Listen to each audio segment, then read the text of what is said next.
കഴിഞ്ഞ ദിവസം ഒരു ഇന്റർവ്യൂവിന് പോയി. ആ ഇന്റർവ്യൂവിന് പോയ ബേസ് വെച്ചാണ് ഞാൻ ഈ ഒരു കാര്യം പറയുന്നത്. ചിലപ്പോ അത് ശരിയായിരിക്കാം, ചിലപ്പോ ഇതൊക്കെ. ഞാൻ ആദ്യത്തെ ഫസ്റ്റ് ഇന്റർവ്യൂ ആണ്. അതിന്റെ അകത്തുനിന്ന് എനിക്ക് മനസ്സിലായ കുറച്ച് കാര്യങ്ങൾ ഞാൻ പറഞ്ഞു തരുന്നത്. അതായത് എല്ലാരും പറയുന്നത് നമുക്ക് ഈ ടെക്നിക്കലി തിയറിനേക്കാൾ കൂടുതൽ ഡെവലപ്മെന്റ് നമ്മൾ പ്രാക്ടിക്കൽ സെക്ഷനാണ് നോക്കേണ്ടത്. ഒരു പേഴ്സന്റെ സത്യമാണ്. പക്ഷെ ഞാൻ ഈ ഇന്റർവ്യൂവിന്റെ ഒരു ഫസ്റ്റ് സെക്കൻഡ് ആയി ഒരു ഇതിൽ ഞാൻ നോക്കുന്ന സമയത്ത് മനസ്സിലായെന്ന് വെച്ചാൽ നമുക്ക് നോക്കുന്ന ഈ HR അതേപോലെ HR നമുക്ക് ഫസ്റ്റ് ഇന്റർവ്യൂ മിക്കവാറും എടുക്കുക. അവർക്ക് എന്ത് ഞാൻ പലരും പറയുന്നതും ഞാൻ ഇത് കേട്ടിട്ടുണ്ട്. അവർക്ക് ടെക്നിക്കലി ചിലപ്പോ ഇതിനെക്കുറിച്ച് വലിയൊരു നോളജ് ഉണ്ടാകത്തില്ല. എനിക്ക് ജസ്റ്റ് എല്ലാ കാര്യങ്ങളും അറിയണ്ടാവും, പക്ഷെ ടെക്നിക്കലി അവരെ HR കാര്യങ്ങളല്ലല്ലോ ചെയ്യുക. അതുകൊണ്ടുണ്ടാവില്ല.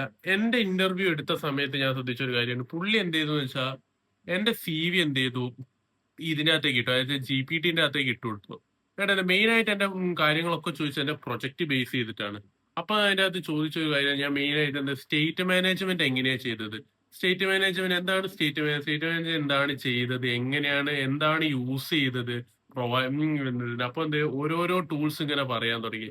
ഞാൻ പറഞ്ഞു പ്രൊവൈഡർ വെച്ചിട്ടുണ്ട്, ഗെറ്റെക്സ്, ബ്ലൂ ഞാൻ പ്രൊവൈഡർ വെച്ചാ ചെയ്തത്. അത് പഠിച്ച മറ്റേത് നോക്കണ്ടേ നോക്കണം. കാരണം വെച്ചാൽ ഒരു GPT ലെവലോ സാധനം വെച്ചാൽ നമുക്ക് പ്രോപ്പർ ആയിട്ട് അറിയാലോ എന്താണ് സ്റ്റേറ്റ്. അപ്പൊ പ്രൊവൈഡർ യൂസ് ചെയ്ത് എന്ന് പറഞ്ഞ സമയത്ത് അവര് ചോദിച്ചാണ് എന്താണ് കോണ്ടെക്സ്റ്റിലോട്ട് വാച്ച്, എന്താണ് കോണ്ടെക്സ്റ്റിലോട്ട് റീഡ്, അതേപോലെ എന്താണ് കൺസ്യൂമേഴ്സ് യൂസ് ചെയ്യാനുള്ള കാരണങ്ങള്. അതെന്ന് വെച്ചാൽ GPT നമുക്ക് കറക്റ്റ് മനസ്സിലാവും എങ്ങനെയാണ് വെച്ചാൽ ഈ GPT അകത്ത് എങ്ങനെയാണ് വരിക എന്നുള്ളതല്ലോ. ഏതാ ഓൾമോസ്റ്റ് ഒരു ഓർഡർ ഉണ്ടല്ലോ, അതേപോലെ ചോദിച്ചു.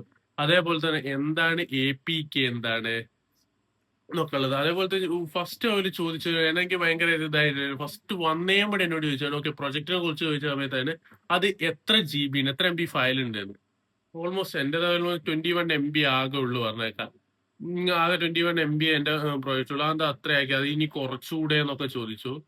ഞാനൊന്ന് അക്കാര്യത്തിലൊക്കെ ഞാനിങ്ങനെ കുറയ്ക്കാനോ എന്നൊക്കെയുള്ള രീതി ഞാൻ അപ്പൊ എന്താ വെച്ചാൽ നമുക്ക് നല്ലൊരു കൺവിൻസിങ് നമുക്ക് പറഞ്ഞ് ഇതാക്കാനുള്ള കഴിവുണ്ടെന്ന് വെച്ചാൽ നമുക്ക് ആ റൗണ്ടൊക്കെ സുഖമായിട്ട് പാസ്സാവാം.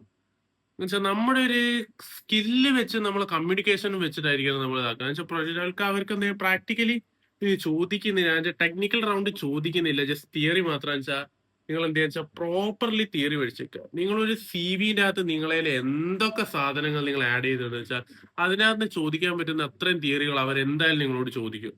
കാരണം GPT-നോട് ഇങ്ങനെയാണ് വെച്ചാൽ GPT-നകത്ത് കറക്റ്റ് ഓർഡർ വൈസ് ആയിട്ട് വരും.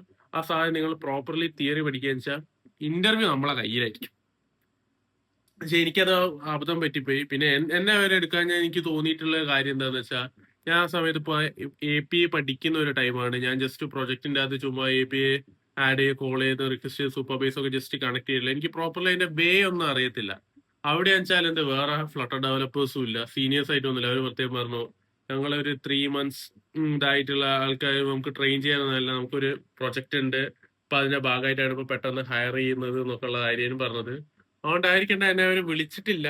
ബട്ട് എന്റെ ഫസ്റ്റ് ഇന്റർവ്യൂ ആയതുകൊണ്ട് തന്നെ എനിക്ക് ഇന്നെന്ന കാര്യങ്ങളൊക്കെ അറിയാൻ പറ്റി.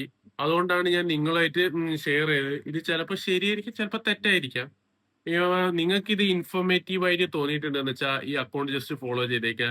അതേപോലെ തന്നെ നിങ്ങൾക്ക് കിട്ടിയ ഒരു എക്സ്പീരിയൻസ് ഇതിന്റെ അകത്ത് ഷെയർ ചെയ്യാൻ വെച്ചാല് അത് ബാക്കിയുള്ളവർക്കും കുറച്ചും കൂടി യൂസ്ഫുൾ ആയിരിക്കും. കാരണം വെച്ചാൽ അപ്പൊ എന്ത് ചെയ്യാൻ വെച്ചാൽ ഇതുവഴി പലർക്കും പുതിയ പുതിയ കാര്യങ്ങൾ നിങ്ങൾക്ക് ഈ കമന്റ് സെക്ഷനിലൂടെ പഠിക്കാം, എനിക്കും പഠിക്കാം. അത് കുറച്ചുകൂടി യൂസ്ഫുൾ ആയിരിക്കും.